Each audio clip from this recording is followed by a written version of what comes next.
امریکی افواج کے ایران کے خلاف حملوں کی نویں لہر۔ امریکی حملوں کے بعد ایران کے 5 شہروں میں دھماکے۔ شمال مغرب ایران کا اہم شہر تبریز اور 2 اہم بندرگاہی علاقے بھی شامل۔ تبریز جنوب مشرقی ساحل شہروں چابہار اور کنارک، جبکہ جنوبی مغرب توانائی مراکز اور بندر امام خمینی بھی دھماکے۔ ایران کے فضائی دفاعی نظام نے ملک کے جنوبی علاقے میں ایک ڈرون بھی مار گرایا۔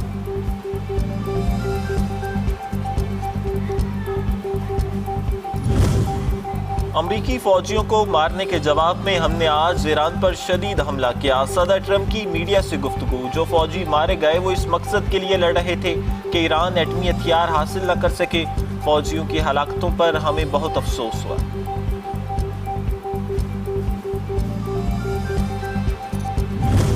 اور فیفا ورلڈ کپ 2026 کا 41 روز کا سفر اسپین کی فتح پر اختتام پذیر۔ اسپین دوسری مرتبہ ٹائٹل جیت گیا۔ فائنل کا واحد اکلوتا گول اسپین کی جانب سے کیا گیا۔ اسپین نے پہلی مرتبہ 2010 میں فیفا ورلڈ کپ جیتا تھا اور اب 16 سال بعد اسپین فیفا کا چیمپئن بنا۔ امباپے نے گولڈن بوٹ میڈل اپنے نام کر لیا۔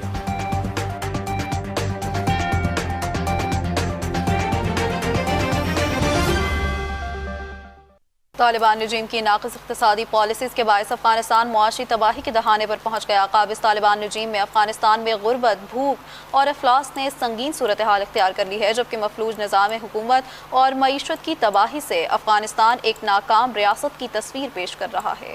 طالبان رجیم میں افغان معیشت تباہی کا شکار ہے۔ عوام بدترین معاشی بحران سے دوچار ہو کر رہ چکی ہے۔ طالبان رجیم کی ناقص اقتصادی پالیسیوں کے باعث افغانستان کا معاشی بحران ہر گزرتے دن کے ساتھ ابتر ہونے لگا ہے۔ قابض طالبان رجیم کے 5 سالہ ترقیاتی حکمت عملی ناکام ہو چکی۔ معاشی کامیابیوں کے بلند و بانگ دعوے زمینی حقیقت سے کونسوں دور ہے۔ بین الاقوامی میڈیا نیٹ ورک کے مطابق طالبان رجیم میں افغان معیشت تباہی کے دہانے پر پہنچ چکی ہے۔ بڑھتی مہنگائی، بے روزگاری اور سرمایہ کاری کے فقدان نے عوام کی مشکلات بڑھا دی ہیں۔ مئی میں سالانہ مہنگائی کی شرح 8% تک جا پہنچی ہے۔ اشیاء خورونوش افغان عوام کی پہنچ سے دور۔ غذائی اشیاء کی قیمتوں میں 8.2% تک اضافہ ہوا ہے۔ خواتین کے روزگار اور کاروبار پر پابندیوں نے افغان خاندانوں کی مالی مشکلات اور معاشی بحران کو مزید سنگین کر دیا ہے۔ افغان رجیم کی نااہلی کے باعث بے روزگاری بلند سطح پر پہنچ چکی ہے۔ ماہرین کے مطابق طالبان رجیم کی جانب سے دہشت گرد تنظیموں کی پشت پناہی نے افغانستان کو سفارتی تنہائی کا شکار کر دیا ہے، جس کا خمیازہ وہاں کی معیشت اور عام عوام کو بھگتنا پڑ رہا ہے۔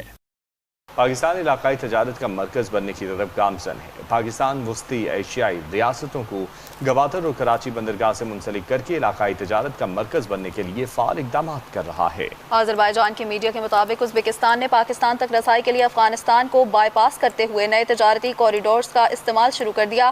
تاشقند نے پاک ایران سرحد پر واقع گبدرمان بارڈر کے ذریعے زرعی مشینری اور صنعتی خام مال کی ترسیل پہلے ہی شروع کر دی۔ اپریل میں شروع کیے گئے نئے کوریڈورز نے وسطی ایشیا کو پاکستانی بندرگاہوں اور عالمی منڈیوں تک اضافی تجارتی راستہ فراہم کر دیا۔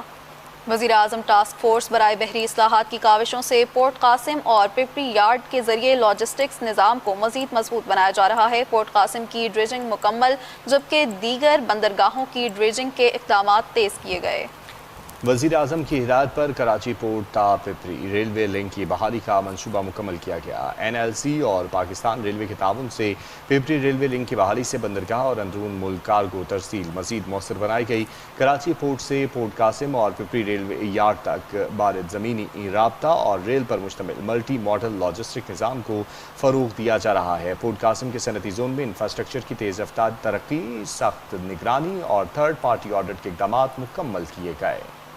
مونسون بارشوں کا نیا سسٹم پاکستان میں داخل ہو گیا۔ اسلام آباد، لاہور، پنجاب، خیبر پختونخوا اور کشمیر میں چند مقامات پر بارش کا امکان ہے۔ اسلام آباد، خطہ پوٹھوہار، شمال مشرقی پنجاب، خیبر پختونخوا اور کشمیر میں چند مقامات پر بارش کا امکان ہے۔ لاہور میں دن بھر سورج اور بادلوں کے درمیان آنکھ مچولی جاری رہے گی، جبکہ شام میں ہلکی بارش متوقع ہے۔ کراچی کے علاقے یونیورسٹی روڈ، گلشن اقبال اور پاپوش نگر میں بھی بوندا باندی کے بعد موسم خوشگوار ہو گیا۔ ممکنہ بارشوں کے پیش نظر PGMA پنجاب نے تمام ضلعی انتظامیہ کو الرٹ جاری کرتے ہوئے نشیبی علاقوں اور حساس مقامات پر پیشگی حفاظتی انتظامات مکمل رکھنے کی ہدایت کی ہے۔